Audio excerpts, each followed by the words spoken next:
मोहब्बत करते हुए मसीह की पैरवी करो जैसे उसने हमसे मोहब्बत की। बाप और बेटे और उल कुदुस के नाम से आमीन।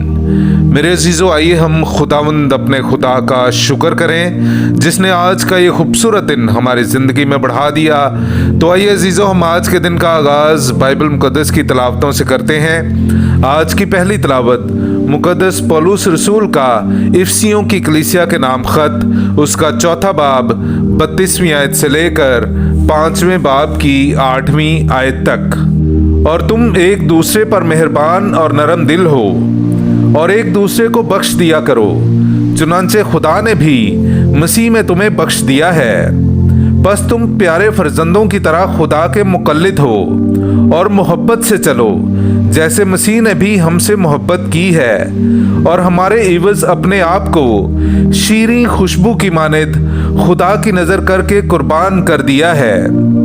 हरामकारी और हर तरह की नापाकी या लालच का तुम में जिक्र तक ना हो, जैसे कि मुकद्दसों को मुनासिब है, और ना बेशर्मी और बेहुदा गोई और तमस्खुर का, क्योंकि ये लायक नहीं, बल्कि बेशतर शुक्रगुजारी हो।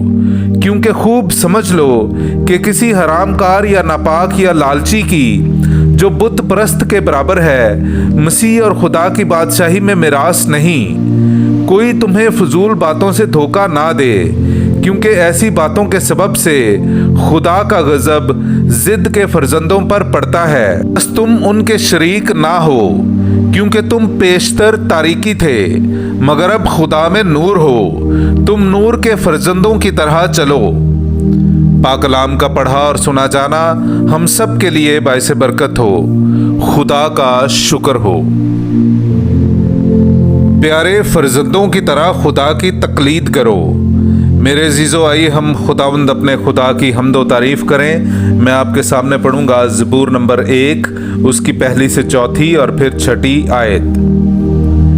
मुबारक है वो आदमी जो शरीरों की सलाह पर नहीं चलता और खताकारों की राह में कदम नहीं रखता और ना ठट्ठा बाजों की मजलिस ही में बैठता है, बल्कि जिसकी मुसर्रत खुदावंद की शरीयत में है और जो दिन रात उसी की शरीयत पर ध्यान लगाता है। वो उस दरख्त की मानिद है जो पानी की नहरों के पास लगाया गया है, जो अपने वक्त पर फल देता है, जिसके पत्ते नहीं मुरझाते। जो कुछ वो करता है कामयाब होता है। शरीर ऐसे नहीं, हरगिज ऐसे नहीं, बल्कि वो भूसे की मानिद हैं जिसे हवा उड़ा ले जाती है। क्योंकि खुदावंद सादिकों की राह पहचानता है, पर शरीरों की राह नाबूद हो जाएगी। पाक कलाम का पढ़ा और सुना जाना हम सब के लिए बाइस बरकत हो। खुदा का शुक्र हो।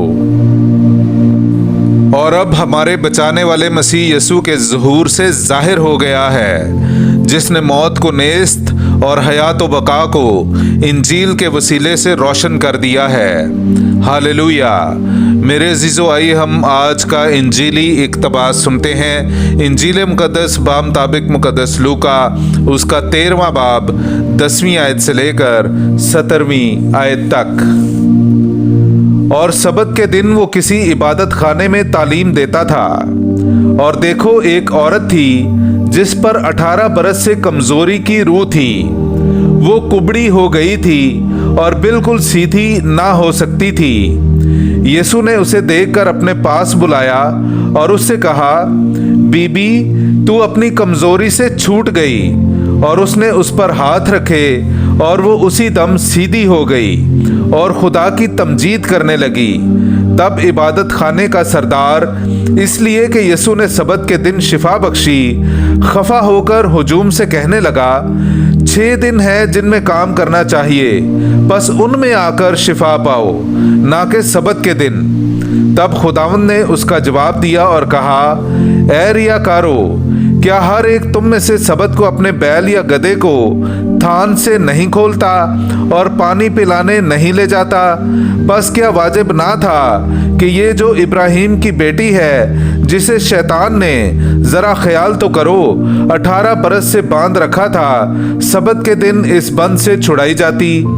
और जब वो ये बातें कहता था तो उसके सब मुखालिफ शर्मिंदा हुए और सारा हुजूम उन शानदार कामों से खुश होता था जो उससे होते थे। پاک کلام کا پڑھا اور سنا جانا ہم سب کے لیے باعث برکت ہو۔ خدا کا شکر ہو۔